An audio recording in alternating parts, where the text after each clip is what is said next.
My path through the American education system has had a more profound impact on my identity and sense of purpose than anything else in my life.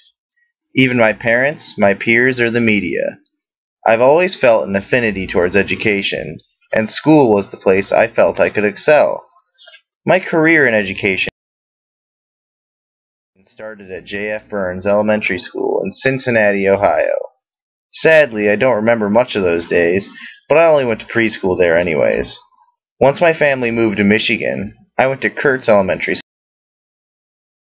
School, a school with a year-round schedule that kept kids in school almost every month of the year. I credit a lot of my success in elementary school to the fact that I didn't have time to let the things I learned each year slip away in the summer. My third grade year was also the first time I had a teacher who pushed me, Ellen Soroka. Mrs. Soroka was a hard grader, but she taught her class to work smarter, not harder, in her words, and I learned a lot about work ethic and character as well as academic lessons. In elementary school, I was a star student in writing, science, and reading, and I began to develop my distaste for math as well.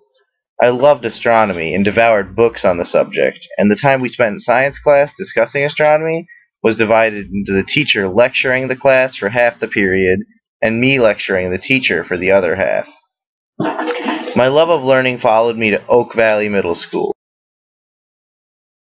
where I continued to achieve academically and ventured into the realm of school sports for the first time, running track for the school in 7th and 8th grade. Track was awesome, and I loved being pushed to succeed individually so that the team could succeed as well. It makes it a group effort, as well as giving you personal motivation and a stake in the team's victory. I made a lot of friends in middle school and became the center of a wide social circle, but for some reason still felt somewhat unaccepted. Cliques were prevalent at Oak Valley, and each was just large enough to have their own lunch table. It was like something out of a teen novel, and sadly each of these cliques only began to break away a few years into high school. And high school was a big jump for me. I had the choice of going to Lakeland, a public school for kids in my area, or the International Academy West campus, in the basement of Lakeland, an international baccalaureate school that was taught at a much more rigorous pace and with more intellectual subject matter. I hopped on the opportunity to challenge myself and give myself the education I knew I deserved and could make great use of. The smaller class sizes and more time with teachers were what I craved. My mom and I had to beg, cheat, and steal to get me into the prerequisite 8th grade algebra math course, as originally I didn't qualify, but I passed, got a winning entrance lottery number to the International Academy, and was in. The International Academy taught me everything I know. How to write a proper essay, thanks to Anna Fleury, who by all rights should be an English chair at a top-tier university. David McGuire taught me to look at history with a critical eye, to consider the sources, the writing on the wall, and the motivations of historical figures.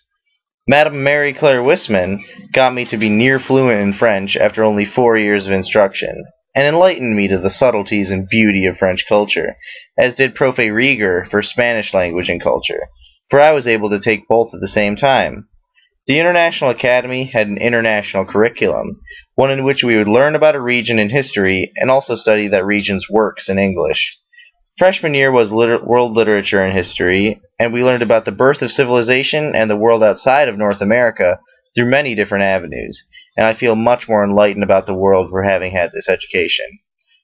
Learning about French and Spanish culture in the courses I took dedicated to that offered an intriguing glimpse into Europe that still strikes me as romantic. The IA also offered a program of extracurricular activities called enrichments that were out-of-classroom excursions that would offer learning value. From a week of speakers from different careers in the legal field, to judge to attorney to police officer, the careers in law enrichment gave me insight into the legal system and how our country maintains order. The Model United Nations enrichment I took as a freshman got me started on the club in our school, which I participated in throughout my high school career. Ultimately, the International Academy led me to what I feel is my calling, teaching. The close relationship I had with my teachers and the bond I held with my school compelled me to try out to be the student speaker at graduation, and I spoke in front of thousands of faculty, parents, alumni, administrators, and my classmates at the Masonic Temple in Detroit of May 2011. It's one of the proudest moments of my life, and when it was done, I knew I had to use my talents to help kids learn the way my teachers used their extraordinary talents to help me. I'm a natural communicator, and that lends itself well to the classroom. I am comfortable in front of crowds, be they my peers, adults, or a class of high schoolers.